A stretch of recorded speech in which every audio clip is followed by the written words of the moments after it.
Christmas! Yay! I like this. He's behind you. No, he's not.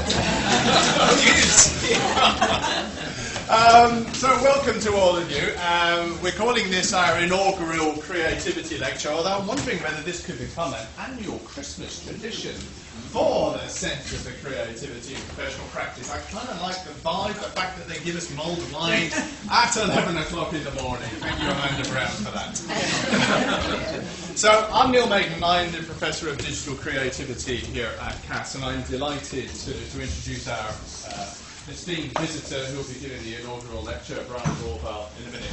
But not everyone here I recognise, so I just wanted to say a few words about essentially the reboot of our Centre for Creativity and Professional Practice, which has been in existence since 2008 at City University, but since the 1st of August has moved to the CAS Business School with all of the advantages that that brings. To stress, we're still an interdisciplinary centre. We still involve people from journalism, the arts, engineering, computing, as well as business, innovation and design. We're still involved in researching all aspects of all the phenomena associated with creativity and innovation. I just picked some examples here, looking at understanding innovation barriers in organisations, what impedes culturally and organisationally innovation in organisations. We're interested in trying to understand how to design and establish more creative spaces.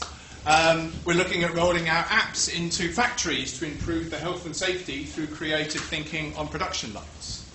And we're interested in how you can use and play with large data sets for creative thinking rather than just gaining initial insight. All of these are funded research projects. And of course, many of you will know this because you're on it or have graduated from it. We teach something called the Masters in Innovation, Creativity and Leadership, one of the truly interdisciplinary master's courses out here at the moment, looking at these aspects of creativity and innovation from a multidisciplinary perspective. We call it The Michael, and we've decided if anyone is going to be using social media, you can use hashtag TheMichael, M-I-C-L, to talk about this event during the next hour or two. I think one of the things that the Centre is seeking to do is to try and encourage what I'm calling everyday creativity.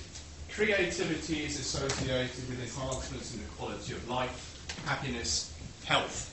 And through a lot of the research, yes, it works in professional practice, but it can also work in improving everyday lives. For example, in caring for older people, say with dementia and Alzheimer's. That is a way of rolling out everyday creativity, and that's very much, I think, a vision for the Centre.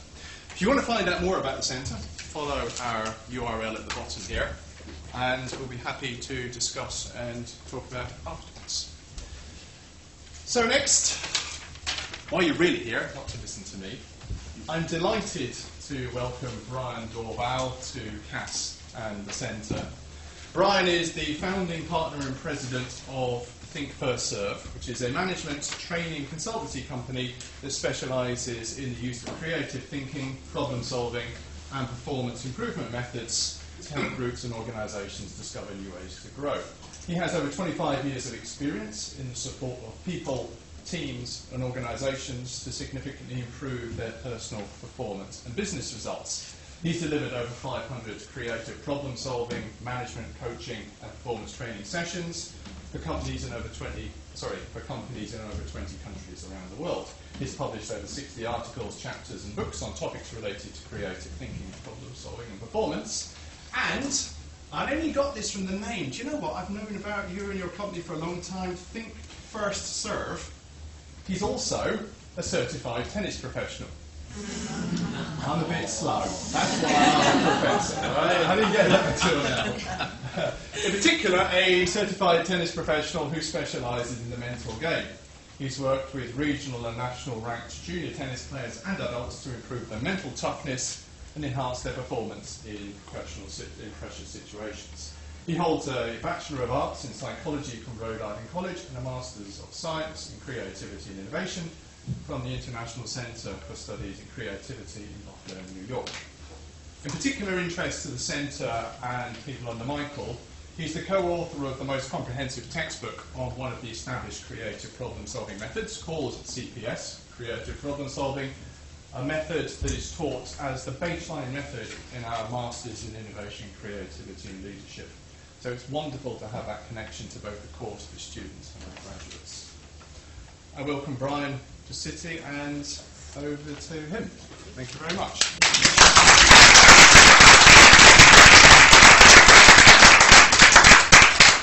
Great. Good afternoon, everybody. Wonderful. It's a real pleasure and honor to be here to talk to you about creative problem solving. It's a joy to be able to talk about the subject with folks who have the level of interest in it that you do, so it's really great to be here. What I'd like to do is to set the stage for what we're going to do for the next hour or so. And I will be talking without a microphone. Can you hear me in the back of the room okay? Comfortable with that? Great. The focus is going to be on the history of creative problem solving, the developments that took place along the way, the current status of the method, of the approach, and what's in store for the future. What are some of the things that we're thinking about? Because, at least from my own perspective, from the looking at the work that's been done over the years and the work that we have in store for the future, it's one of those versions of creative thinking and problem solving that we think get pretty close to kind of functioning as, if you will, the software for the mind. You've heard those kind of analogies before, but it's kind of the operating system. And so we want to talk about how that creation of creative problem solving has come to be, because that has implications for where it needs to go in the future. And so we'll set the stage on that. But I'm going to do that in a way where I'm just going to kind of do a brief on the history, current, and future in order to kind of set the stage for a platform, because I'd like to move into conversation and take the conversation where you'd like it to go in the form of questions.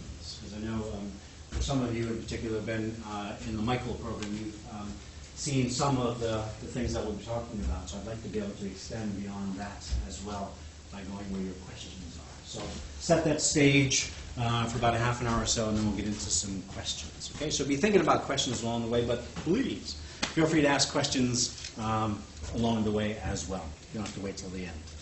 Okay? As Neil mentioned, my background is in creative problem solving from Buffalo, New York. Anybody been to Buffalo? Buffalo, a couple of you. Yeah, I moved to Buffalo in 1986 to enter the master's program. Is that working? Yeah, so we've got Alex has been. He's been covered. Alex has been updated. Where's the man? Click the screen. Click the screen. There you go. Thank you. Thank you very much. That is Alex. So we have a long history and a long tradition in thinking about creativity, and that's mainly because of Alex Osborne, who was a really profound, we call him a reflective practitioner, someone who's very, very interested in the practical application of creative thinking and problem solving, but who's also very interested in understanding the theory and the background, the methods and the models associated with understanding how it all works. And so it's because of Alex that this tradition of creative problem solving was born in Buffalo, New York, back in the early 40s. And so we'll set the stage by positioning everything we're going to be talking about stemming from the work that Alex did as part of the history. And so that is, that's Buffalo. It does not always snow on the ground, so if you've heard some of those rumors, it's not totally true. But what's at the foundation of it and what made Alex really set the stage well as a reflective practitioner was he was interested in both theory and practice.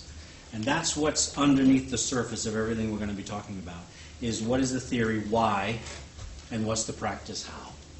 And so we've been able to keep his vision alive because we've had a foot on both of those platforms, if you will, the theory and the practice. So a lot of what you'll see is the integration of both of those. Starting as far back as in 26, where he's very interested, but you have Graham Wallace talking about how do creative people work and studying Helmholtz and Poincaré, and so him reflecting in the 20s about trying to understand what is it that makes people creative when they think and solve problems. That's in the 20s. It goes back a lot further than that. You can go back to Aristotle and Plato and thousands of years ago where they were thinking about thinking and how do we understand all of that. So we're trying to build on, and Alex reflected on this, but even further back in India 400 years ago. So even Alex, back in the 40s, is standing on the shoulders of some pretty profound thinkers in the field of thinking and problem solving. But it starts with this, preparation, incubation, illumination, verification as the fundamental platform, getting explicit and deliberate about the creative process. And you may have come across, there are many different methods. We're going to talk about creative problem solving, but there are a lot of methods available out there in the world. And if you take a real deep look at the methods, they all have some very fundamental elements that are in common, because they all root back to this kind of a basic understanding of process. So whether it's design thinking or innovation processes or creative problem, Kepner, Trago, synectics, there's so many methods out there, but they all come back to this fundamental understanding about how the human mind works when it's engaging in creative thinking and problem solving. They're all very powerful interpretations of what Wallace talked about back some time ago in the study of highly creative people. So what we've been able to do is to try to unpack it, best practice, understand it, research it, figure out why it works, and then try to communicate it to others. That's a lot of what the tradition has been about, and that's what Alex was about. So Osborne, his goal was to try to make that creative process explicit, deliberate, and repeatable. Now, Alex was part of BBD&O, advertising agency, like $1 billion last year. I mean, big, big company. But if you've heard the story, the reason he got interested in things like creative problem solving and eventually brainstorming was because he hired in his advertising company the best and the brightest and the most creative people to do advertising. Right? But something happened when they sat around a table. It was like their creative IQ went to zero. Something happened. And it was the social interaction of creativity in the form of people that shut it down.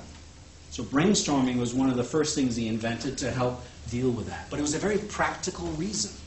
How do I help my people help this company grow and be more successful at what it's trying to do? So it was a very practical reason that Alex moved into this whole field. So he invents things like this, but then he has bigger vision. And that's what's really cool about the work that he started. Was his vision was to bring in more creative trend to American education. That's where he started. So how do we bring creativity into the educational program? Because it wasn't there. We did a lot of facts and figures type things, but to teach thinking wasn't part of it, especially creative thinking. So he starts that way. The most popular book, this is where he really popularized brainstorming. So you got Alex starting it out. What he does is he creates version 1. If you're familiar with the current version we're at is 6.1. This was the first conception of creative problem solving. Has anybody seen this? Right? The very first conception of what is creative problem solving. And what do you notice about it? I'm going to ask you some questions, by the way. What do you notice about this version? Sequential. What's that? Sequential. Very sequential. How do you know it's sequential? It's got numbers. Once you put numbers on stuff, right, it takes on an order. It takes on a sequence. It prescribes sequence. So absolutely. But a lot of it is about, what are we going to work on? Let's come up with some stuff, and then let's evaluate the stuff. But when we come up with the stuff, and stuff's a technical term, but when you come up with the stuff, separate it from when you analyze it. Because Alex's belief was that people already knew how to analyze.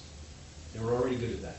But we had to help them come up with better stuff, especially in that social reality where creative people got together. So a lot of his original thinking was about helping people figure out what it is we're going to work on, but then generate it and then evaluate it. And so the judgment, ultimately. But even he had some thinking that changed over time. That was in his first publication of Applied Imagination in 1953. In 1963, 10 years later, this is his version of creative problem solving. Okay. What do you notice about this one? Fact finding, idea finding, and solution finding. I didn't do that. So what do you notice on this one? Subtle changes. What's that? Still sequential, absolutely. What else do you know? Less numbers. Less numbers. There are less numbers. Hold on to that thought. Now we're from 7 to 3. Has the creative process gotten shorter? This is good. But you notice he's got solution now. Evaluation is one thing, but solution sends a different message. What does the message of solution, what message does that send? Action. Action, right? Something's going to happen that's going to solve something as opposed to just evaluate. It's a different concept. So now he's thinking about that. Go ahead. So, he starts it, the third word is this horrible word problem. So of course if you start with a problem, Yeah. and you bloody well find a solution. Right. And nobody wants a problem, right? It has that negative connotation. Get it off me, right? So you got that, right? So yeah, he's now in fact, which the problem definition is in there, but he's got facts. Let's figure it out, right? And then so let's understand that, and then let's make something happen. Ideas are always there. That was his home base, helping people come up with the ideas. But so he's added that the fact stuff behind it, and then making sure something happens with it. So he's added some different slant on things, which is fascinating. So even he's changing his thinking about what creative problem solving looks like.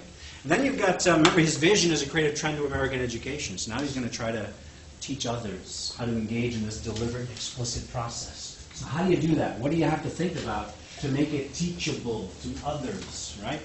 And so he teams up with someone called Sid Parnes.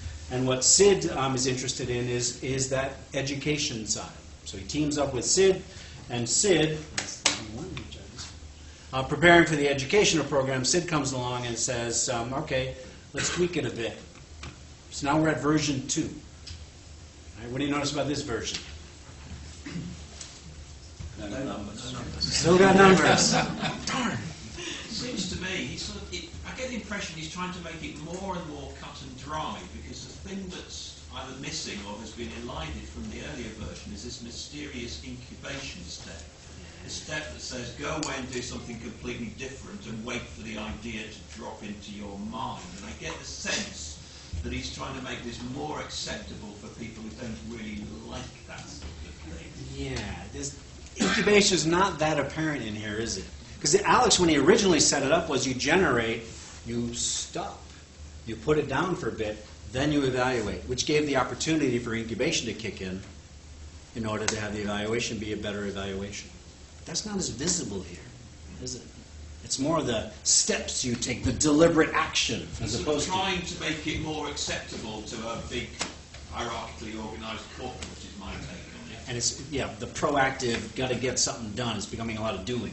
Right? That's in there as well. And partly because now we're going to teach it. What are we're going to teach someone to incubate?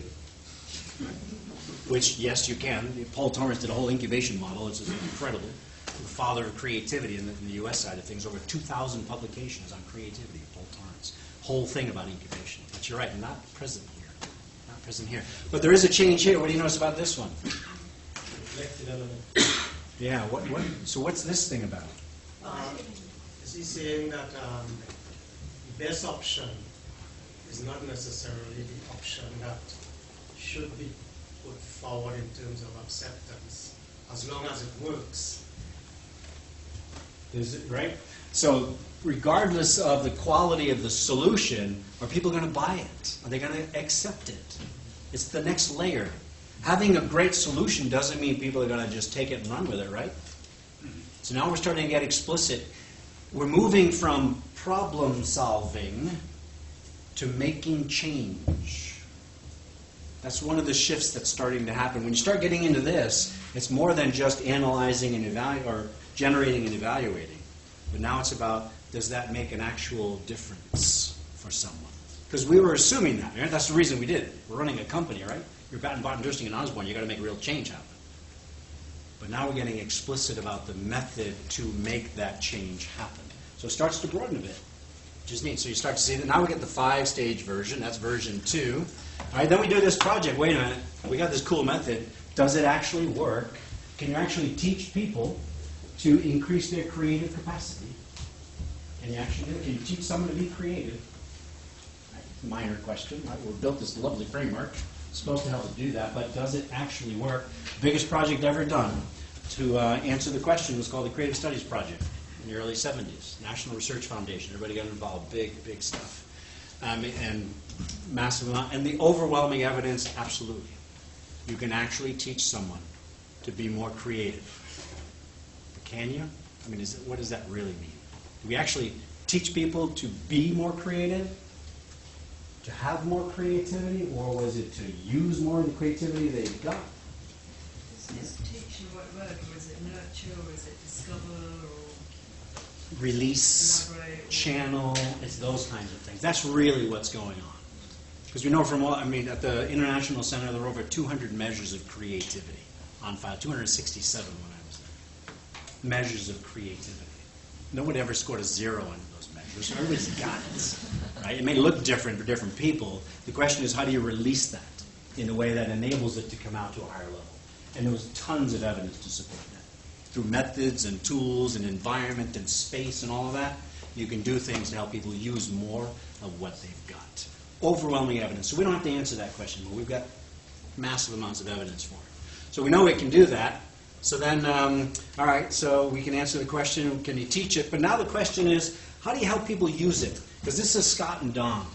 And Scott and Don were students, Scott was in particular, of Sid Parnes. And Sid was a master facilitator. He could use fair problem solving like you wouldn't believe. And he would always, like a cat, you throw a cat up in the air, they always land on his feet. That was Sid. He would always land on his feet, no matter how difficult the issue was. A wicked problem, didn't matter. He always landed on his feet. He was really good at it. Well, Scott in particular was like, Sid, how are you that good? What are you doing? Because Sid was doing a lot of stuff in his head beyond those 5 steps. So we had to start unpacking that. What made him so good? Because remember, we're trying to teach others. How do you help others increase their capacity to use that method in the context of creating change? So they had something called mess finding, and then this becomes version 3. Right, so now we're building on, this is the tradition, we're building on Osborne Parnes. Now you've got Saxing and Treffinger. That's the visual. What do you notice about this visual? Misfinding. Is that another word for saying that some degree of chaos is what you start with? The word mess? Yeah. And Yeah. then you move forward to some sort of order? Yep. Literally, people would say it's really messy. They use those phrases. This is a real mess. What kind of mess did we get ourselves in? They would literally use that word. This ambiguous, fuzzy, confusing, complicated situation we're in. And so what they did was they put on the front end, because remember, we've already dealt with the back end, making stuff happen. So now it's the front end. What do I have to know on the front end? Because a lot of this problem solving gets initiated by frustration and emotions. So how do we figure that out? And that's what they put into what we call mess finding, to understand and sort out all that complexity. Things like ownership and orientation and outlook into the situation, a bunch of stuff buried in there. But what else do you notice about the system? What's missing now? There's no numbers. We got rid of the numbers. However, when you look at the visual, what does the visual say? It still says pretty much sequence, doesn't it? Right? Now, and so it logically makes sense that, if you're going to, if you're going to get ideas, you have to know what the problem is, and you have the problem first, you come up with some ideas, and you have to have ideas to build solutions. And so logically, it makes sense that there is this logical structure and flow, right? And so, but it was still showing up in the visuals as late as 1985. So that's what's going on. But you remember what Alex talked about around this generating and focusing. You come up with stuff and evaluate it. We're now starting to put it into the visuals. We're now starting to say, hey, look, there's a visual. You come up with stuff and then you evaluate it. So we're trying to better reflect what Alex's original thinking was. All right? So now at least we're trying to get that into the visuals in 85. So we've dealt with a little bit of the front end. We've got a little bit of the back end because CPS is moving from a problem-solving method to a change method. It's growing in that direction. All right, so now that happens, but as we said, it still looks pretty linear. You drop your problem in the top and clank, clank, clank, clank, out the bottom comes a solution and change happens. Does it always really happen that way? Is that in real life, or is that theory? It's a conceptual model. And so we got to do something about this now, because when they had the Creative Studies project, we found that a lot of people were leaving the program. They weren't interested in the program. One, because the process looked very linear and very structured, and for some people that was like a straitjacket. Imagine making creativity look like that. And some people and others were saying most of the tools that were in the program were very generating oriented, trying to help people come up with stuff. But a lot of creative people already do that naturally. They need help with focusing, right? Convergence. It was not a balanced toolkit. So now we have to solve that problem to make sure CPS has the balance of coming up with stuff and evaluating it. generating and focusing, diverging and converging, whatever language we want to use. But we also have to deal with this issue. And so, based on a whole bunch of studies, we break up the process. And now we make it look like this. Okay? So we use little traffic light symbols in the U.S., red, yellow, green. So we came across this because back in the early 90s, this is, 92, we were working with folks inside of companies. Again, think practice. And we train them as facilitators. They're working in the company. We come back a couple months later, check in, and we say, so how's it going? They say, well, we have to apologize. We're not using CPS anymore. Oh, why not? What's going on? So we ask them questions, and they say, well, really, we're only using parts of it. What do you mean parts of it? Well, you know, sometimes we spend some time up here trying to figure out what they have to work on, and then we're done. Or sometimes, you know, they come to us with an idea, and we got to figure out how do I get that to work. And that's what they were saying to us. That's what people were saying to us about the use side. So we said, okay, maybe it's more componential. So we started to cluster the stages into components. So this was about understanding, and this was about clarity, and this was about action. Understanding the challenge, and so we broke it apart. All right? It still looks pretty linear, but it's version 4. At least now we've got components to better reflect what people were actually doing to apply it in effective ways. So that's going on. Now we break it, but we have to break it even further, because this was on a poster. And it was this nice, neat poster, and one day during a staff meeting at the center where we were all working, Scott and Don are having an argument with each other, and Scott takes out the poster. You may have heard this story. Takes out this poster from CPS and takes out a pen. He said, that's not the way it works. He says, people are doing this. And he drew on the poster with a pen. It's like the icons like there, CPS. You know, and he drew on pen. Pen doesn't erase. There was literally a gasp in the air. We all went, because he just literally went, oh my God. And so we really have to go after this notion of, if we're going to seriously change it, what does it change into? And so version 4 has to go a little bit further, so we really break it apart. And we start even talking about components by themselves. You know, you can actually depict them independently of each other. That was like a big shift at the time. It's like, whoa, wait a minute. But then eventually, if we can use these as individual pieces, the question then becomes, what's the correct order, what's the correct sequence to use them in? Remember that it makes sense logically that they kind of flow? In real life, what's the correct order, what's the correct sequence that these get used in? We know that. Any order. In real life. Logically it makes sense, but in real life, out there in the world, it's more of a menu than it is a prescription. And we have to unpack that quite a bit, because we had to make a fundamental decision. Because this is very different. 1, 2, 3, 4, 5, 6, 7, right? Remember the first, the second one, the third one, 1 through. There's a lot of methods that have prescriptions. And we didn't have enough information to be able to prescribe this, because all we could look at was to describe what happens in real life. What happens in real life depends. So we made a fundamental decision with CPS to go descriptive, to describe the creative process, steps, components, stages, and tools, rather than to prescribe them. We don't have enough information to prescribe. Not yet, anyways. So we went this route, and that's one of the things to think. Whenever you come across methods, there are pluses and minuses to every method on the planet, including CPS. So as you're looking into other methods as part of your journey, you're looking at whether they prescribe or describe. For us, the philosophy and the approach and the strategy for us is to say, let's describe it, and then let you determine how to use it.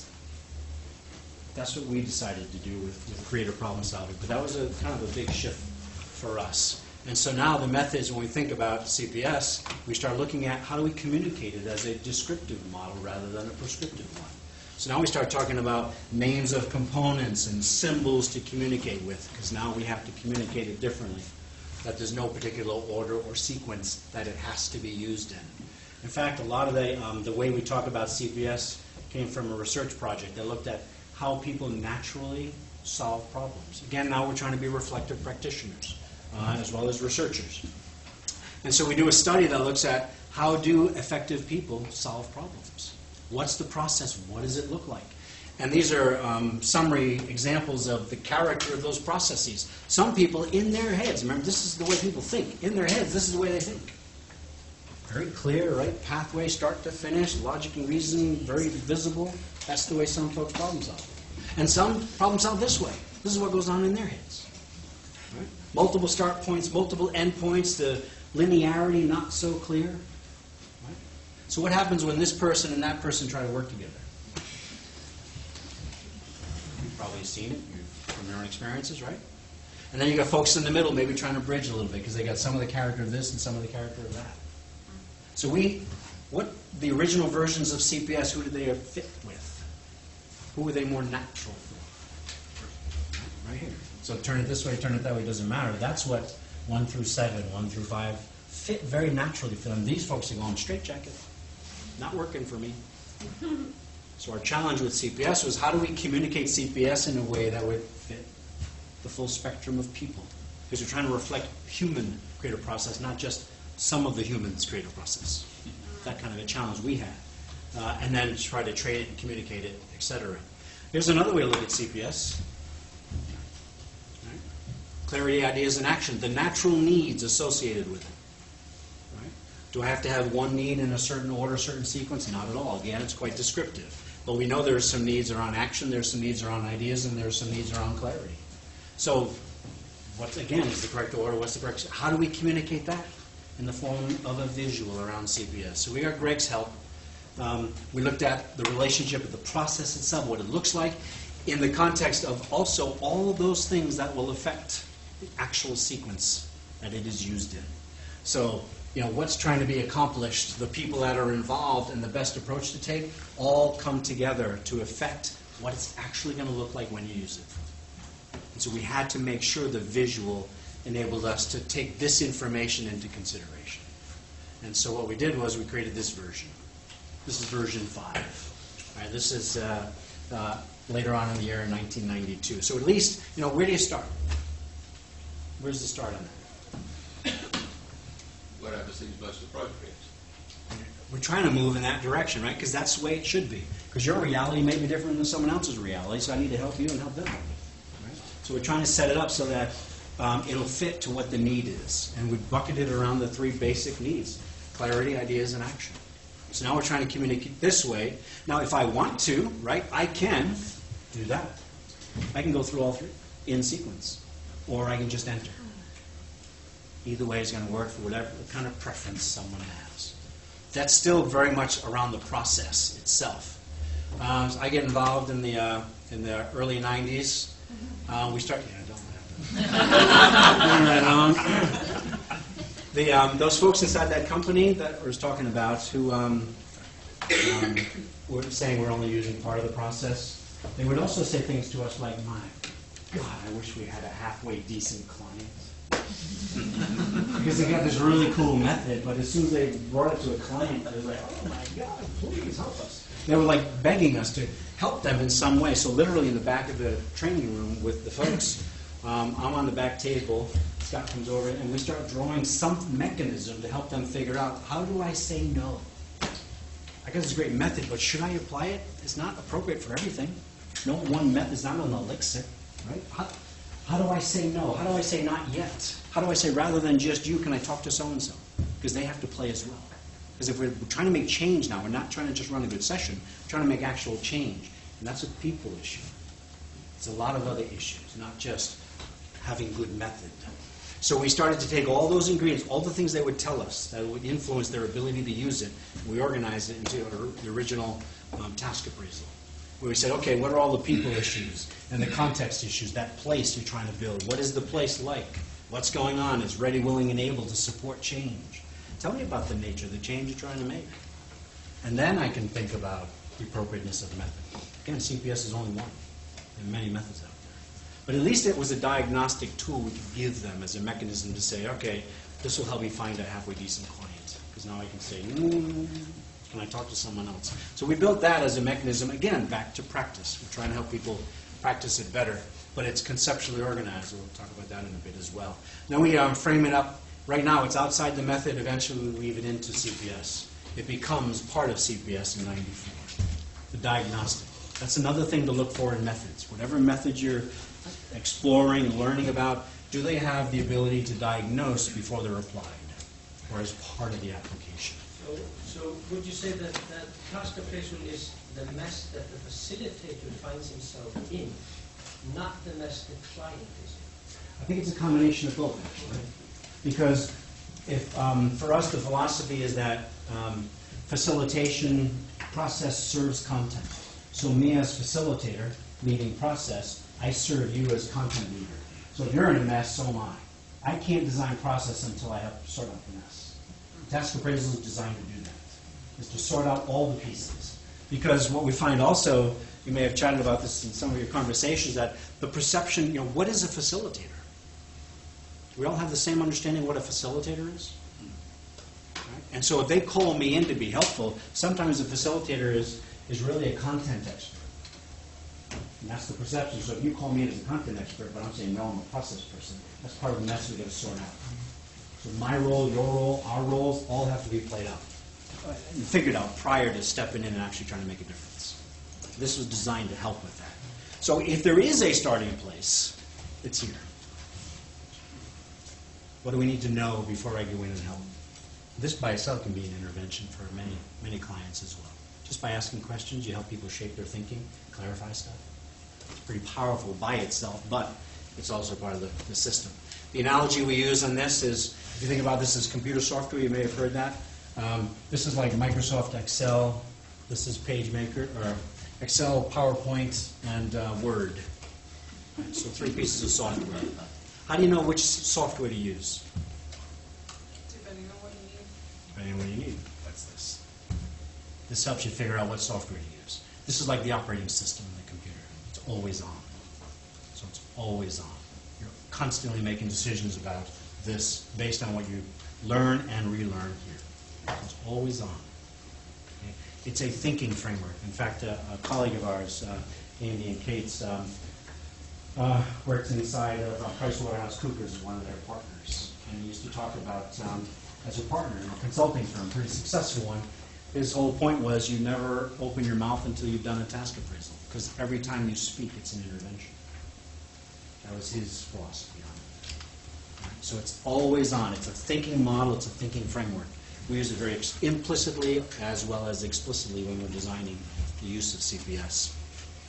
So we built it right into the system, and then we tightened it up a little bit. Today, what it looks like is, you've probably seen it looks something like this. This is greater problem solving, current reality. All right? So again, the components are there, the stages are there, the generating, the focusing. We're trying to capture all the essence. It's a holistic look into what's needed to be paid attention to, and then decisions get made based on what we learn. Okay? So the diagnostic is built into the system. And that's what today's look like. So when you unpack, it's the people, it's the context, the method. That's what task appraisal is. You have to know this information to make a good decision about what parts of the system do I need now. And so it's built in. Go ahead. Yeah. So are you saying that if you have that as a template and you put in all the variables and you hit enter, that a certain number of options will come up? In other words, in a way, this is a substitute for stupid people. If you just can't do it in your head and come up with something like that, you can then use a template, put in all the variables, and it's like a spell check. You could be as smart as someone who doesn't need a spell check, but is a good speller. For this one, we use it as, in the way, what you're talking about, from a diagnostics perspective. What are all those things I need to plug in order to answer the question, should I use CPS to help you? That's what this is, right? And it's funny because in a training setting, if you ask everyone, what would you want to know before you decide whether to help someone? And in a group of people may get questions in all 4, but individuals don't frequently get all 4 categories identified in their questions. So you're right, it is a way to remind all of us about being holistic and understanding what we have to pay attention to in order to make the best decision about how to help someone. Well, I'm not even saying that. I'm saying, sometimes you can just come up with things. You just do. If you're a creative person, you can come up with solutions like that. If you're not a creative person or semi-creative, if you put the template in, I guess you improve your batting average by 50 or 60%. Yep. It's like a spell check. Yeah. There are people who can't spell, that they can pass now an essay and get an A or a B because there's a spell check. Yeah, in a way, yeah, it helps them. I position it probably more like a something that I can lean on to help channel my imagination in a way that adds value, that kind of thing. So yeah, it's a mechanism to help me. Creative imagination. Exactly. Creative imagination, absolutely. Applied imagination, Osborne, absolutely. It's a system to help me apply it systemically and systematically. After this lecture, I feel like the task appraisal is more like a tool to empower the client. Okay, it's a learning point for the facilitator, but you empower the client to take the change, to think on a bigger change. Because this, you're right, this goes beyond just running a session, doesn't it? This is about really making some change happen. When you start asking these kind of questions, it's about making a difference, not just running a meeting. Because the question is like, what is the result you're looking for? The real result. And so when we can do this, now we're more likely to move it beyond just coming up with stuff and evaluating this stuff. We can now look at it as, what's it going to take? What do I have to understand here in order to figure out, can I actually make the change that I want? That's why we call it an innovation and change framework. Because this allows you to look bigger than just one piece of the puzzle. It lets you go much larger and more systemic in making real change happen. Without that, it's actually quite tough. How do you gain consensus on the understanding of who the people are involved and what the situation is? It's a good question. How do you gain consensus on that? We start with the person who's asking us. So, you hello? We have a conversation. And when we start to explore this, then we probe. And when we probe in here, who else has decision-making responsibility? And you start asking questions about the role and the responsibilities related to the task. They start mentioning other people's names, then we go there and we say they have to be involved in this conversation because we can't make the real change you're looking for until we engage them up front. And so it's if they're interested in making the real change, they have to involve those folks in front. If they choose not to, it means they're not really interested in that. So you have to let go of this and scope it to where they do have interest. And that's the stuff only that they can do. So we expand and contract the task to fit whoever's in the room. And if they won't bring the other people in, then we have to shrink the task to fit them. Because if we contract to this, but we can't talk to these people, only this person, we're setting ourselves up for failure. So either we do this or we get more people in the room. That's what this allows us to do. Do you use formal personality assessment processes, like Herman or DISC or MBTI? We use something called VIEW, but we have used we also use climate assessments. So we'll do assessments here. We'll do assessments here. We did that once for a project with TIVAC, if you're familiar with TIVAC. Federal Express Envelopes, I don't know if you see them over here, they wrap houses in TIVAC now with, it's like a strange cloth paper. And so we did a 6-month task appraisal with them where we did actual assessments on the climate and where is the organization ready to accept the change where they wanted to produce, your personality stuff using VIEW or a previous measure like it in order to understand that. And then we went in and worked on it. And they recapitalized with $350 million and they now have TIVAC in whole new places like house wrappings and all kinds of other things. But yeah, it can be this, or it can be in a conversation in a pub. Very expandable. It's true. We've had both. Because I just missed, what did you say you used for the assessment on context requirements? We wanted to understand how ready the organization would be to accept the change they wanted to make. And what this does is, the assessment we use is called the Situation Outlook Questionnaire, and it looks at 9 dimensions of creative climate, and those dimensions tell you how healthy is the organization, and therefore how ready is it to accept the change we have in mind. And they had a very, very, very healthy climate, so they absorbed it. In fact, during the session, we did framing the problem, we were doing idea generation. I had the owner of the business in my group. Before my group was done, it was a 3-day meeting, we were a day and a half in, my group left. Because they came up with an idea during the session. They got so excited about making TIVAC smart paper that they dismantled my group and they sent everyone to stop construction on buildings so they could build a new capacity to make TIVAC. We weren't even done. So that was this and this. They weren't even done and they were out making change, and for the right reason. So you could see the results of the assessment really were real to them. It's pretty exciting to see. And then decision making around how do you know, scope, what's the scope I'm trying to involve, what parts of CPS, as we said, and is it, is it a 2-hour thing we're trying to plan, or is it a 2-year kind of thing we're trying to plan? Now we can scale it, scope it, and scale it depending on size. Again, you can see the change flavors kicked in, and we got tools to enable the mechanisms and the guidelines Alex talked about, and decision making about how do you know which tools to use. So that's there. But if you look to the future a little bit, this is what we see to be some of it's about professionalizing CPS. We're pretty confident that the framework seems to be working. In fact, we are very confident it's working. We did a 6-year hiatus between 94 and 2000 to do the research. Is it working? And we changed some of the language, but the basic frame is working. And so we're less concerned about the frame. It's now about how you do other things with it. Whether it's further tailoring it, enhancing the day-to-day side of it, expanding the application beyond product, because there's still a lot of product focus, like producing stuff. And that's important, but there's other things that can be done as well. Moving from a mindset of a workshop to more about outcome, to real change type things. And then really standardizing and recognizing the skill sets, accreditation, those kinds of things. Those are big. I mean, just for example, the first one is this. Anybody familiar with this? 4 Ps, you've seen this before, right? This is 60,000 foot view. This is theory. Right? We know any learning system on the planet, any application system, any organization has those 4 ingredients operating all simultaneously. You can't get rid of them. They're all there all the time. The question is, do we want to manage them? So if we're going to think about anything related to making change happen, we have to think about the whole system, or we're just not as ready to manage the change. And so that system is theory, fits to the question of what works best for whom, under what circumstances. We need to learn more about that so we can inform the decision-making we make about the use of things.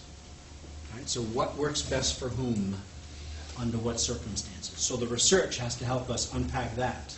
But then that research of what works best for whom, under what circumstances, has to feed the practice. Theory and practice have to stay aligned. That's what makes CPS a little different, which is kind of exciting for us. They align. So we can personalize the journey through. Everyone has their own journey. If I can make some better decisions about my way through, it makes it that much more effective. So personalizing its application. The day-to-day leadership stuff is not in all situations. We talk a lot about facilitator being a different person than the client, like we've been having that conversation here. But the day-to-day reality inside organizations, it's often the same person. So we have to be thinking about how do we take CPS and do a better job with enabling someone who's in a content leadership role use process in their day-to-day work.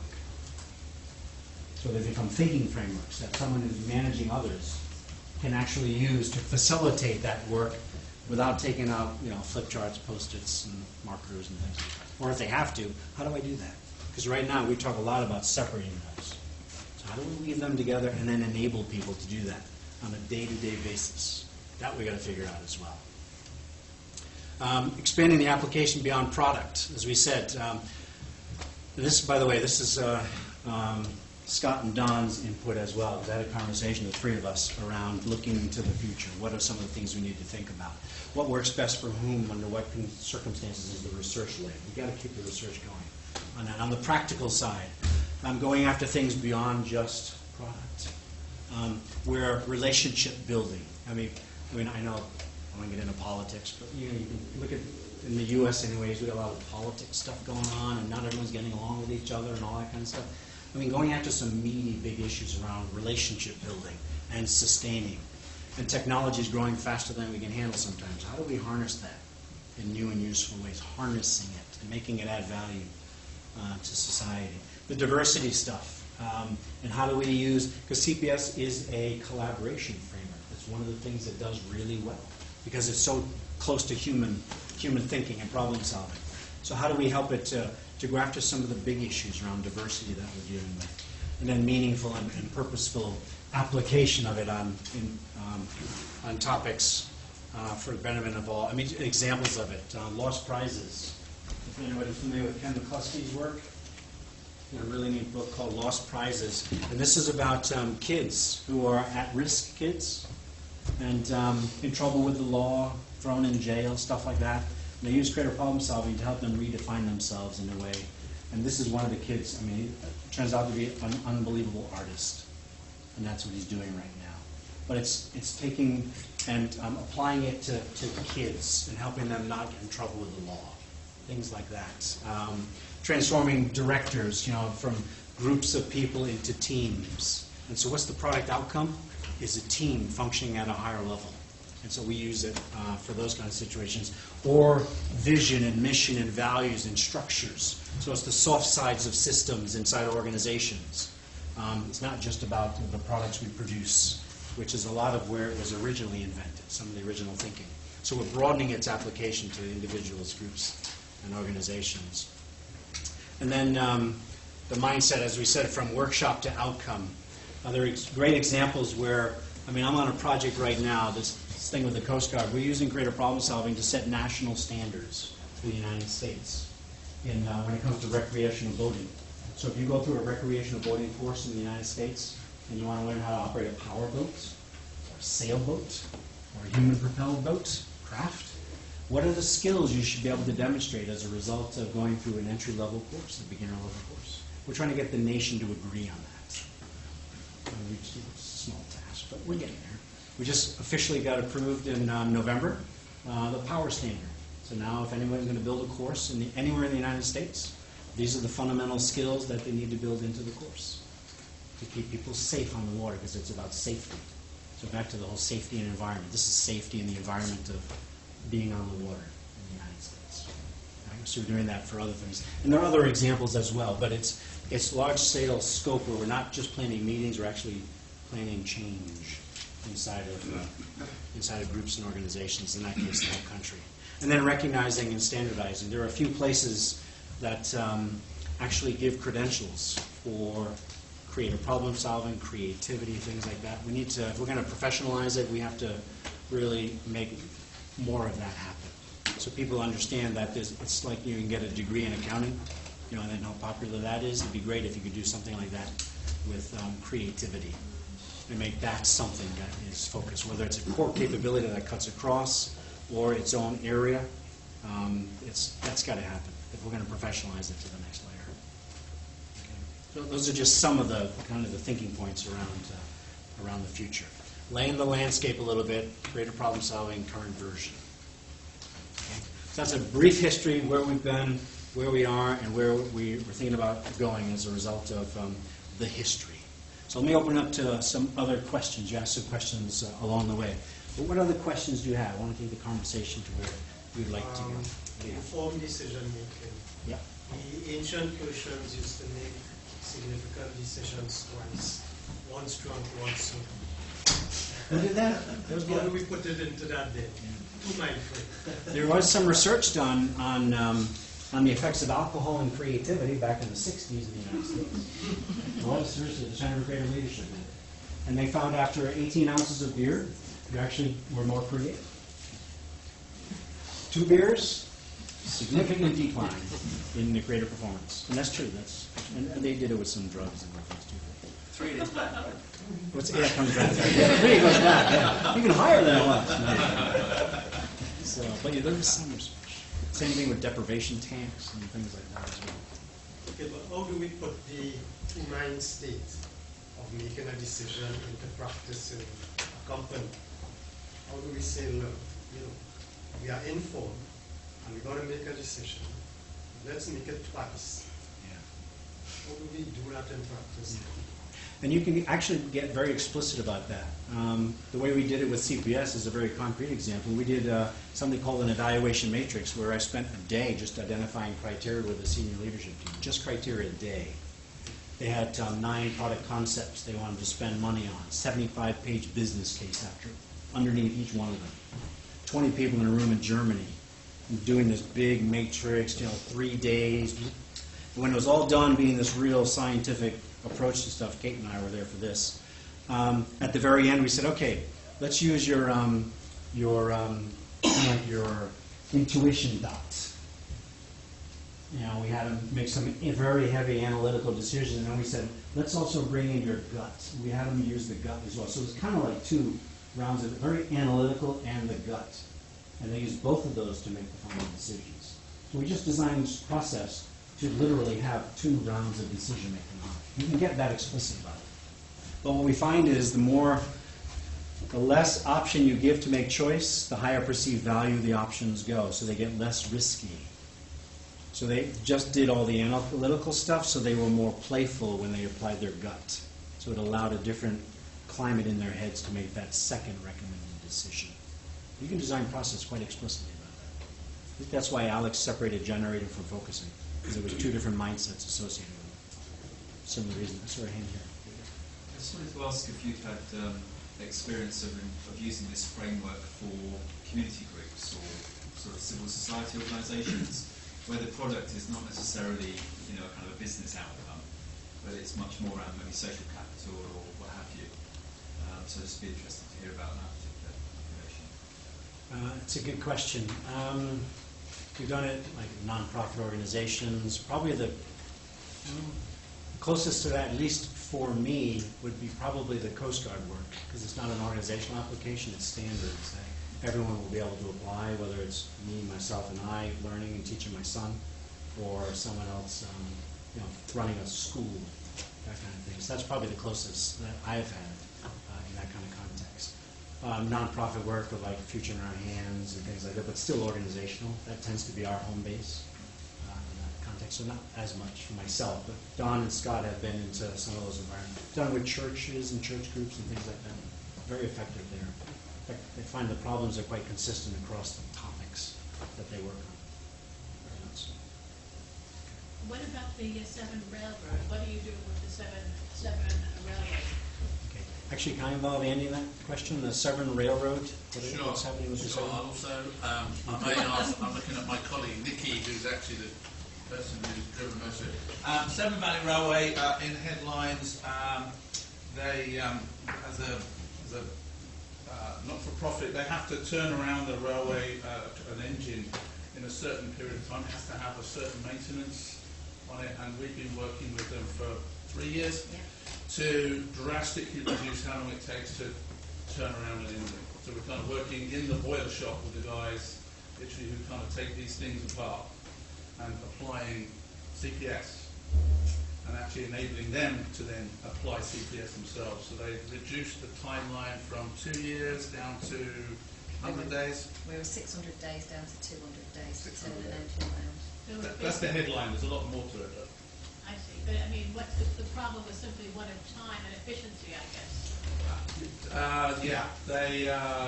If you take 600 days, there are certain regulatory times they have to service those engines by, and they only have a certain amount of stock, spare engines.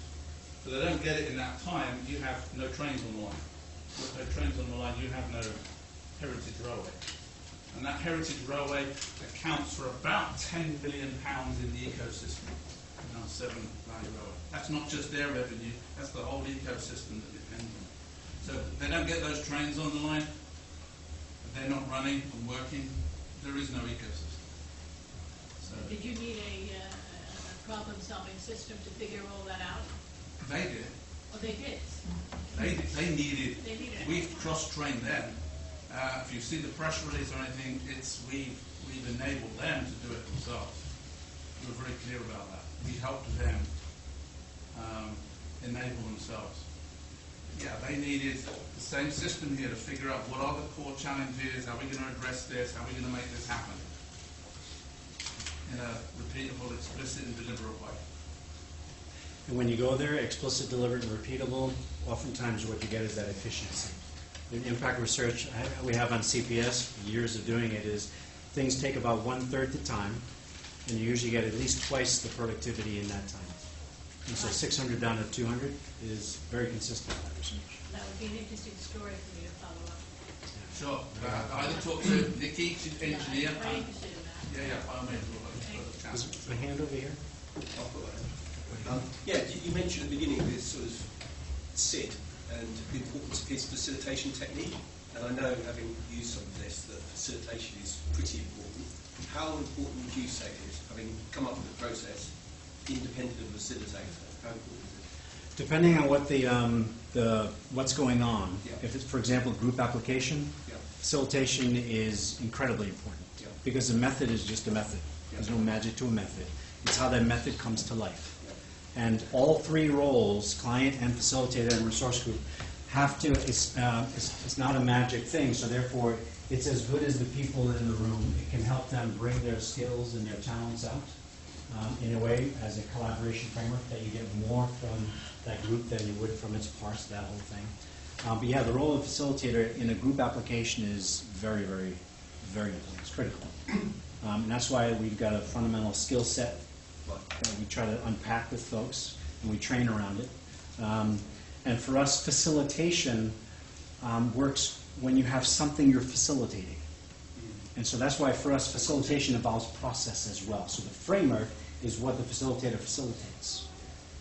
And so I know there are other approaches to facilitation where it's generic facilitation, and it's more like managed group dynamics, which is important, because we have that in as well for us. That's important as well. But yeah, it's very important. The framework is just the framework. So it's in the hands of the people using it that make the difference. There was a hand here and another there.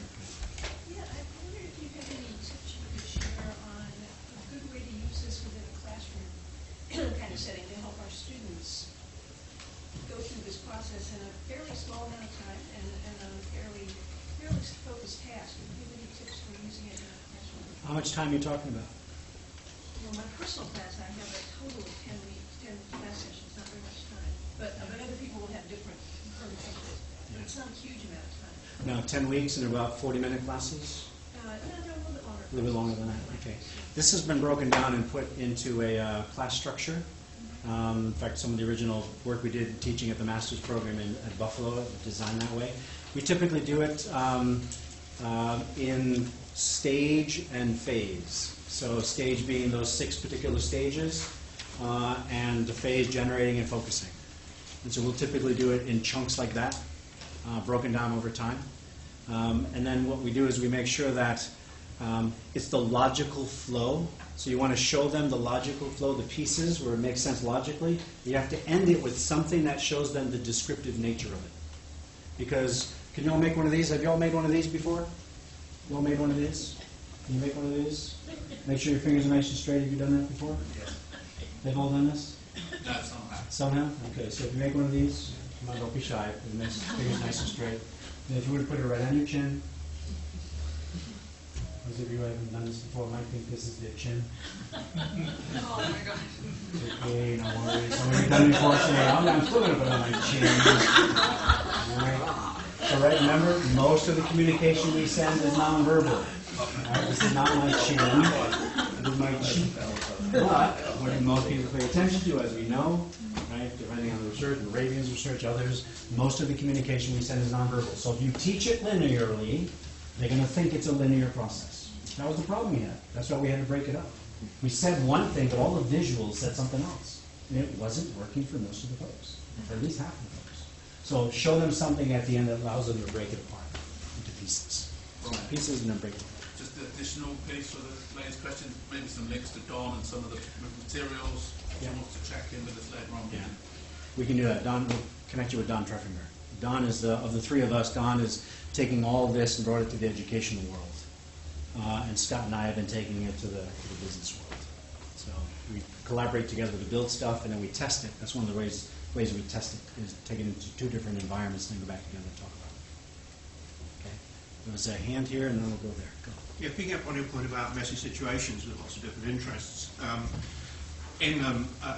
used to work with a colleague of mine on games and simulations with very often inventing fictitious communities. It chimes across a little bit to Matt's point and so forth. And I kind of recognise that as a similar kind of framework that we've been using with whatever props. We use very simple props and so on and so forth. And it's not so much about getting a specific outcome, but it's trying to get people into a framework of thinking about stuff and build some relationships in that and see who emerges and so forth. I just wondered if you'd seen any crossover there. I haven't seen it personally, but from what you're describing, I can see a very big connection, because what we're trying to keep, the reason it's still labeled the way it is and the way we talk about it is we're trying to keep this to be a thinking framework. So if you're trying to help with thinking frameworks, this should overlay quite nicely on what you're trying to do if some of that thinking involves decision-making, problem-solving, and creative thinking. This should lay down right on top of it because it comes from there. And gaming is a great place to see that play out. We do it with sports. We're using this in the sports world. We're starting to chat about that. You know, if I'm a tennis player, what problems do I have to solve as a tennis player? In an average match, a typical tennis player is going to make 900 decisions in one tennis match. So how do we help with that decision making using the game of tennis? So it'd be fascinating to unpack this, to see how it's actually playing out in that environment. You could do some great statistical work on that, some great studies on that. But I would think they would lay over very nicely on top. We're trying to keep this as close to the human software system in the head as we can. And that's what hopefully will help it transfer to a variety of contexts, including gaming.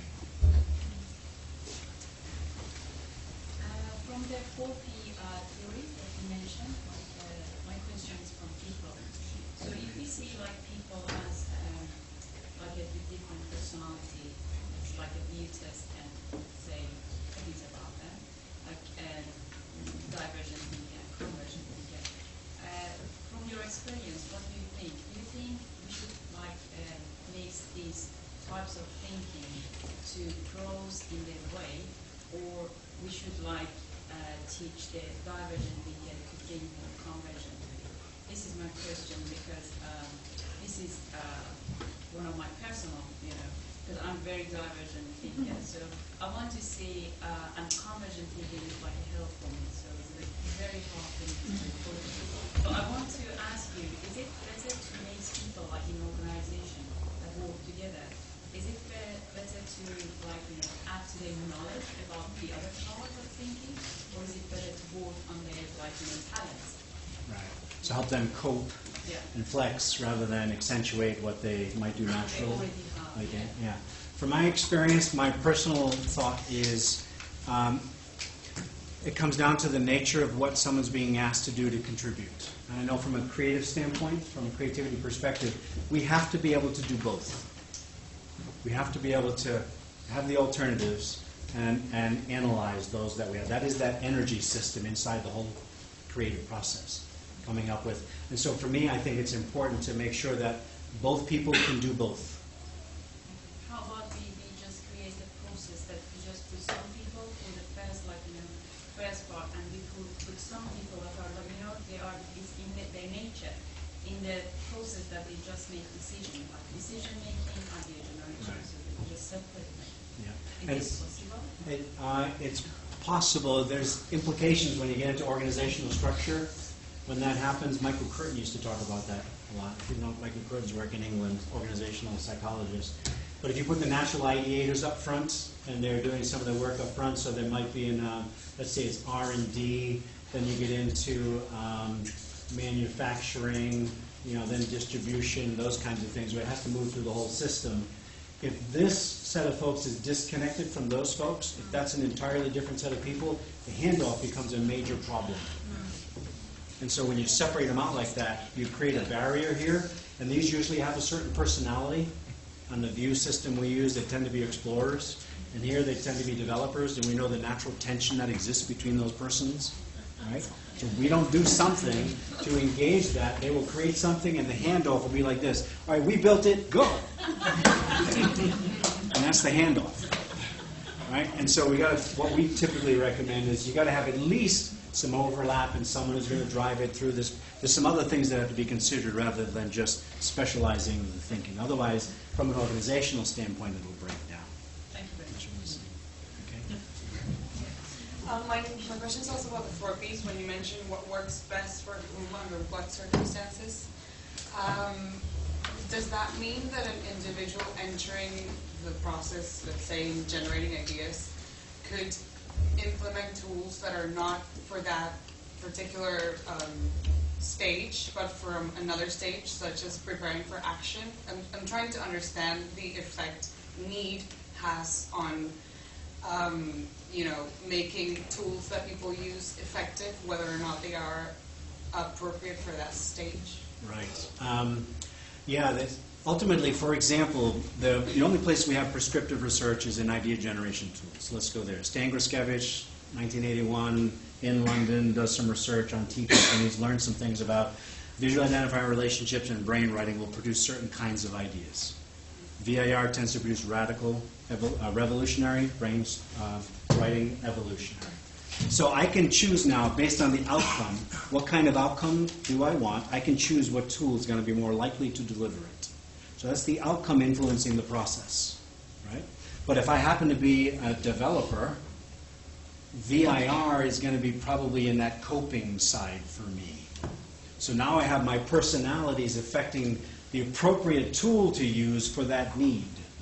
So then how do I modify VIR to fit for me as a developer? I still want it to function to produce the revolutionary change, but I want to do it in a way that helps me use the tool because it may not be as natural for me. So now I'm thinking about how do I modify the tool to get that outcome given my personality. That's what we're trying to figure out in that area. And that's going to be for all 4 of those P's. That kind of interaction's happening all over. We know explorers love idea generation. Developers tend to get more excited about action.